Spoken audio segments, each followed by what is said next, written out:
Hello നമസ്കാരം. സൂക്ഷ്മദർശിനി എന്ന ചിത്രത്തിൻ്റെ first day Kerala box office collection റിപ്പോർട്ടാണ് ഇന്നൊരു വീഡിയോ ഭാഗത്ത്. വീഡിയോയിലേക്ക് വരുമ്പോൾ ഈ വീഡിയോ ലൈക്ക് ചെയ്യുക, ചാനൽ സബ്സ്ക്രൈബ് ചെയ്യുക.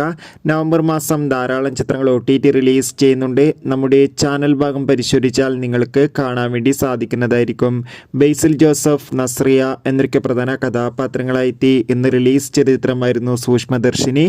എല്ലാ സിനിമാ പ്രേമികളും ഒരേപോലെ ചിത്രത്തിൻ്റെ റിലീസിനായി കാത്തിരിക്കുകയായിരുന്നു.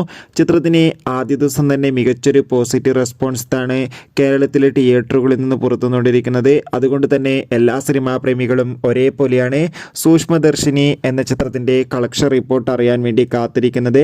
ഫൈനലി ചിത്രത്തിൻ്റെ ഏറ്റവും പ്രധാനപ്പെട്ട കളക്ഷൻ റിപ്പോർട്ടൊക്കെ ലഭിച്ചിട്ടുണ്ട്. ചിത്രത്തിന് ആദ്യ ദിവസം അത്യാവശ്യം മികച്ചൊരു പോസിറ്റീവ് റെസ്പോൺസ് ലഭിച്ചതുകൊണ്ട് തന്നെ മികച്ചൊരു ബുക്കിംഗ് തന്നെ നടക്കുന്നുണ്ട്. അതുകൊണ്ട് തന്നെ 1 കോടിക്ക് മുകളിൽ കളക്ഷൻ നേടിയെടുക്കാൻ വേണ്ടി സാധിക്കുമെന്നാണ് ട്രാക്കിംഗ് റിപ്പോർട്ടുകൾ സൂചിപ്പിക്കുന്നത്.